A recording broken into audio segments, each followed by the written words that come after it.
بسم اللہ الرحمن الرحیم السلام علیکم ورحمۃ اللہ وبرکاتہ. اخوکم فی اللہ ابو یحییٰ نسیم اللہ مسعود. اللہم صلی علی سیدنا محمد وعلی آل سیدنا محمد وبارک وسلم. آج 12 ربیع الاول جمعۃ المبارک کا دن ہے اور کتاب الاسالیب الادبیہ فی الکتابۃ العربیہ لاستاذی المکرم فضیلۃ الشیخ موسیٰ شہاب حفظہ اللہ ورعاہ میں سے یہ اسلوب ہے 67 نمبر. اسلوب فی الانعزال، الگ ہونے کے بارے میں ایک اسلوب ہے کہ کوئی کسی کام سے سیٹ پہ ہو جاتا ہے، دور ہو جاتا ہے، کسی کام میں شریک نہیں ہوتا، اس سے دور رہنا چاہتا ہے، تو کس طرح سے اس کا اسلوب کیا ہے، کس طرح سے اس کو بیان کر سکتا ہے.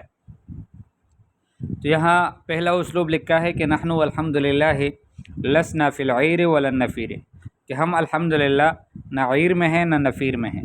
عیر اس قافلے کو کہتے ہیں کہ جو اونٹ اور گدوں وغیرہ پر مشتمل ہو اور وہ کھانا لے کر آتے ہو. تجارت کے جو قافلے ہوتے ہیں جس پر سامان رکھا ہوتا ہے تو اس کو کہتے ہیں عیر.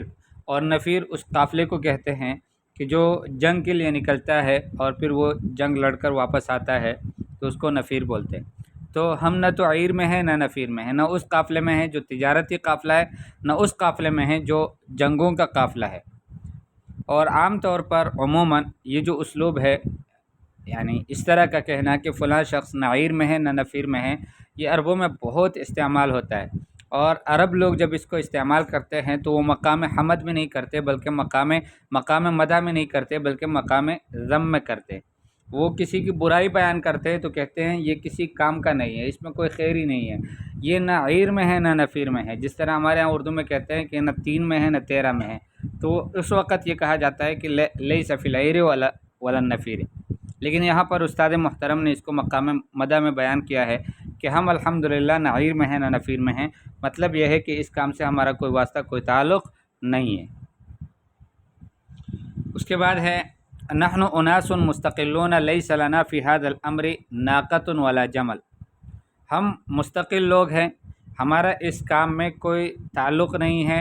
اس کام میں نہ ہماری کوئی اونٹنی ہے نہ کوئی اونٹ ہے. لیس لنا فی هذا الامر ناقۃ ولا جمل، اس کام میں، اس مسئلے میں نہ تو ہماری کوئی اونٹنی ہے نہ کوئی اونٹ ہے. مطلب یہ ہے کہ ہمارا کوئی واسطہ اور کوئی تعلق نہیں ہے. یا اخی ما علاقتک تتدخل فانت لست فی العیر ولا النفیر. یہ وہ مقام ذم ہے کہ اے میرے بھائی، آپ کا کیا واسطہ، آپ کا کیا تعلق کہ ہر چیز میں تم مداخلت کرتے ہو. آپ تو نہ عیر میں ہو نہ نفیر میں ہو، یعنی نہ اس قافلے میں ہو کہ جو غنیمت لے کر آتی ہے میدان جنگ سے، اور نہ اس قافلے میں ہو کہ جو کمائی لے کر آتی ہے تجارت کے سامان سے. ما علاقتک فانت لست فی القضیۃ لا من قریب ولا من بعید. آپ کا کیا واسطہ، آپ کا کیا تعلق، آپ تو اس مسئلے میں، اس فیصلے میں، اس قضیے میں، اس معاملے میں نہ قریب سے ہیں نہ بعید سے، یعنی آپ کا کوئی تعلق نہیں ہے. لیس لنا من امر السیاست شیء وقد ترکنا حرها وقرها لأہلها. ہمارا سیاست کے معاملے میں کچھ بھی نہیں ہے اور ہم نے اس کے گرم کو اور اس کے ٹھنڈے کو اس کے اہل کے لیے، جو اہل سیاست ہے ان کے لیے چھوڑ دیا ہے. مولانا جانے اور اس کی جماعت جانے، اس کی انتظامیہ، وہ جو مجلس عاملہ ہے وہ جانے، ہم تو سیاست سے کوئی تعلق نہیں. تو یہ ایسا اگر کوئی کہے لیس لنا من امر السیاست شیء، سیاست کے معاملے میں ہمارا کچھ بھی نہیں ہے. وقد ترکنا حرها وقرها لأهلها، اس کی گرمی اور اس کی گرمی سے مراد یہ ہے کہ اس میں ناخوشگوار واقعات ہوتے ہیں، تو وہ واقعات اور وہ احوال وہ خود اس کو نمٹائے، اور جو اچھے بہترین حالات ہوتے ہیں، لوگوں کا استقبال ہوتا ہے اور جو ہے وہ بہت کچھ نعمتیں ہوتی ہیں، یہ بھی وہ سنبھالیں. تو اس طرح سے ہمارا سیاست سے کوئی معاملہ نہیں، کوئی لین دین نہیں. اسی طرح سے اسلوب ہے دع حرها وقرها لمن تولی امرها، کہ اس کے گرم کو اور اس کے ٹھنڈے کو اس کے لیے چھوڑ دو کہ جس کو ولایت حاصل ہے اس کام کا، یعنی جو ولی ہے اور خلیفہ ہے، اس کی گرمی کو بھی برداشت کرے اور اس کی سردی کو بھی. اصل میں یہ ہوا تھا کہ عرب میں یہ مشہور بات ہے اور عرب لوگ اس کو کہتے ہیں۔ اور حسن رضی اللہ تعالیٰ عنہ نے بھی یہ جملہ کہا تھا کہ جب ولید ابن عقبہ، یہ صحابی ہے رضی اللہ عنہ، اور حضرت عثمان رضی اللہ تعالیٰ عنہ کے ماں شریک بھائی ہیں، تو کوفے کے ولی تھے، اور ان کے بارے میں مشہور یہ ہوا تھا کہ انہوں نے شراب پی ہے، نشہ کیا ہے، اور وہ اس طرح سے کہ صبح فجر کی نماز 2 رکعت پڑھائی، اور اس کے بعد پھر لوگوں سے پوچھا کہ ازیدکم، کیا میں تمہیں اور بھی پڑھاؤں؟ تو اس پر لوگوں نے سمجھا کہ یہ تو ایسا ہے کہ اس نے نشہ کیا ہے، نشے کی حالت میں اس طرح بولتا ہے، ورنہ تو 2 رکعت سے اضافہ کیسے ہو سکتا ہے؟ لیکن کچھ نے کہا کہ نہیں، ان کو تعداد میں شک ہو گیا تھا کہ شاید انہوں نے 1 رکعت پڑھائی ہے، 2 رکعت پڑھانا چاہتے تھے، تو بہرحال اس میں تو یہ شبہ ہوا۔ اس کے علاوہ 2 شخصوں نے اس کے بارے میں گواہی دی، ایک حمران تھے، تابعی ہے رحمہ اللہ، انہوں نے گواہی دی تھی، نیک صالح آدمی تھے، کہ انہوں نے شراب پیا ہے، اور ایک اور شخص نے بھی گواہی دی تھی، لیکن ایک اور شخص نے گواہی دی تھی کہ نہیں، انہوں نے الٹی کی تھی، شراب پیا تھا لیکن اس کو الٹی کیا تھا۔ تو حضرت عثمان رضی اللہ تعالیٰ عنہ کے پاس جب یہ بات پہنچی تو حضرت عثمان رضی اللہ تعالیٰ عنہ نے فرمایا کہ ہاں، انہوں نے الٹی تبھی کی ہے کہ جب پی ہے، تو پی تو ہے، یہ تو یعنی اس دونوں گواہیوں میں کوئی منافات نہیں ہے، کوئی مسئلہ اس میں نہیں ہے ایسا کہ دونوں سے ہمیں کوئی شک پڑ جائے۔ انہوں نے ظاہر بات ہے کہ اگر الٹی بھی کی ہے تب بھی اس کا پینا تو ثابت ہی ہوتا ہے۔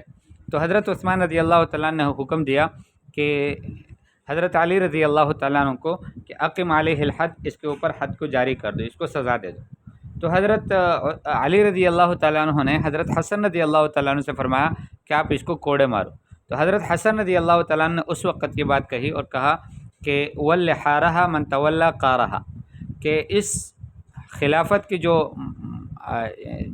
گرمی ہے یہ بھی انہی کے حوالے کر دو کہ جنہوں نے اس کی سردی کو اپنے لیے رکھا ہے اور اپنے اس سے مزے لے رہے ہیں۔ مطلب ان کا یہ تھا کہ جو ناخوشگوار قسم کے واقعات ہے، تلخ واقعات ہے، جس طرح اس طرح کی سزائیں دینا، اور یہ اچھی باتیں تو نہیں ہوتی ہے، تو پریشانی والی باتیں ہوتی ہے، تو یہ بھی حضرت عثمان رضی اللہ تعالیٰ عنہ یا ان کی جو ان کے اقارب ہے، رشتہ دار ہیں، جو خلافت جو ہے وہ اس میں سے ان کو مل رہا ہے، چیزیں ملتی ہے، تو وہ سب حکومت میں ہے، ظاہر بات ہے، تو وہ اس کو بھی یعنی وہ لے لیں، اور میں اس کو نہیں کرنا چاہتا۔ تو حضرت علی رضی اللہ تعالیٰ عنہ کو یہ بات اچھی نہیں لگی، اور انہوں نے عبداللہ ابن جعفر رضی اللہ تعالیٰ عنہ سے کہا کہ آپ اس کو سزا دے دو، اور انہوں نے اس کو کوڑے مارنے شروع کیے۔ جب 40 تک پہنچے تو حضرت علی رضی اللہ تعالیٰ نے فرمایا کہ اب بس کرو، اس لیے کہ رسول اللہ صلی اللہ علیہ وسلم، ابو بکر اور عمر یہ بھی اتنا ہی دیتے تھے، اور مجھے یہ پسند ہے۔ بہرحال اس میں تو یہ اختلاف ہے کہ 40 ہونے چاہیے یا 80 ہونے چاہیے،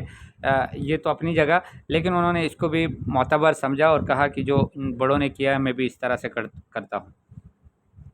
تو اس وقت حضرت حسن رضی اللہ تعالیٰ عنہ کا یہ جملہ ہے، بہت مشہور ہے، حدیث کی کتابوں میں، سیرت کی کتابوں میں آپ کو مل سکتا ہے، کہ انہوں نے کہا تھا کہ وَلِحَارَهَا مَنْ تَوَلَّى قَارَهَا، کہ اس کی جو گرمی ہے یہ انہی کے حوالے کر دو جو ان کی سردی کو لے رہے ہیں، سردی سے استفادہ کر رہے ہیں، تو وہ گرمی کو بھی لے رہے ہیں، ان کی جو لذتوں سے اور نعمتوں سے استفادہ کر رہے ہیں، وہ ان کی اس طرح کے مشکل حالات کو بھی خود سنبھالیں۔